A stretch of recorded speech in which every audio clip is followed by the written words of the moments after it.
1 जून से LPG cylinder की कीमत से लेकर मारुति की कारों तक के रेट तो बदल ही गए हैं। साथ ही UPI payment, ATM transaction fees, solar panel से जुड़े नियम और पैन कार्ड रूल्स में भी कुछ बदलाव हो गए हैं। क्या कुछ बदलाव हुए हैं, आपको विस्तार से बताते हैं। नमस्कार, आप देख रहे हैं न्यूज़ 18 का डिजिटल प्लेटफॉर्म और मैं हूं आपके साथ रश्मि शंकर। महीना शुरू हो चुका है। ये महीना अपने साथ कुछ बदलाव भी लेकर आया है, जिसका सीधा असर आम लोगों की जेब और रोजमर्रा की जिंदगी पर पड़ेगा।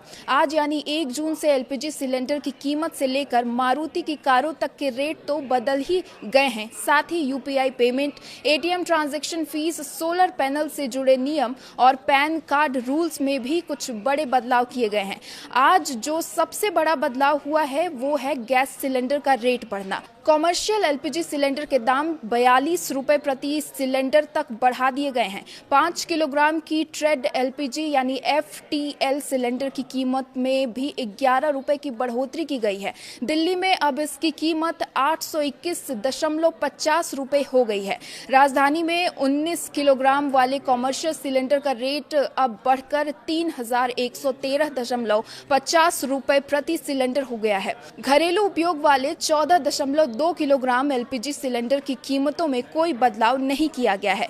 तो वहीं एनपीसीआई ने यूपीआई फ्रॉड कम करने के लिए नया नियम लागू करने का प्लान किया है। नए नियमों के तहत सभी यूपीआई ऐप्स को पेमेंट से पहले केवल असली बैंक रजिस्टर्ड बेनिफिशियरी का नाम दिखाना होगा। यानी अब क्यूआर कोड, मोबाइल नाम या यूजर डिफाइंड नाम की जगह उस व्यक्ति या व्यापारी का वेरीफाइड नाम दिखाई देगा जिसे आप पैसा भेज रहे हैं। इसके अलावा आज से मारुति सुजुकी और ह्यूंडई मोटर इंडिया की कारों की कीमतें भी बढ़ गई हैं। मारुति सुजुकी जून से अपने सभी मॉडल की कीमतों में 30,000 रुपए तक बढ़ा रही है।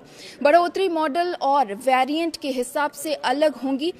ह्यूंडई मोटर इंडिया ने भी अपने पूरे पोर्टफोलियो की कीमतें 12,800 रुपए तक बढ़ाने का ऐलान किया है। रेलवे रूट्स में बदलाव भी किए गए हैं। जून 2026 में भारतीय रेलवे की ओर से बड़ा रेल ब्लॉक किया जा रहा है, जिसके चलते करीब 77 ट्रेनों को रद्द किया जाएगा और कई ट्रेनों के रूट बदले जाएंगे। इसका असर पश्चिम बंगाल, महाराष्ट्र, गुजरात, मध्य प्रदेश, छत्तीसगढ़, झारखंड और उड़ीसा समेत कई राज्यों में पड़ेगा। कई सुपरफास्ट और दुरंतो ट्रेनों के समय और रूट में भी बदलाव किया जाएगा। पैन कार्ड से जुड़े नियमों में भी बदलाव हो गया है। पहले एक दिन में 50,000 से ज्यादा कैश जमा करने पर पैन देना जरूरी था, लेकिन अब ये शर्त हटा दी गई है। वहीं प्रॉपर्टी खरीद बिक्री में पैन की सीमा 10 लाख रुपए से बढ़ाकर 20 लाख रुपए कर दी गई है। अब 45 लाख से ज्यादा की प्रॉपर्टी डील, गिफ्ट डील और जॉइंट डेवलपमेंट एग्रीमेंट यानी JDA में पैन जरूरी होगा। साल भर में 10 लाख से ज्यादा कैश निकासी पर भी पैन रिपोर्टिंग लागू होगी। सोलर पैनल से जुड़ा नियम भी जान लीजिए।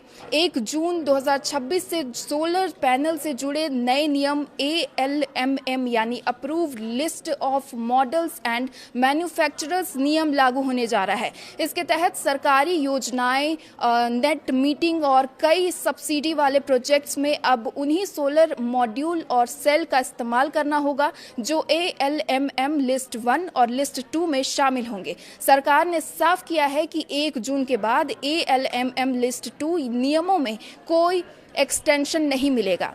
इन सारे नियमों को लेकर आपकी क्या प्रतिक्रिया है, कमेंट बॉक्स में जरूर बताएं। फिलहाल इस वीडियो में आज के लिए बस इतना ही।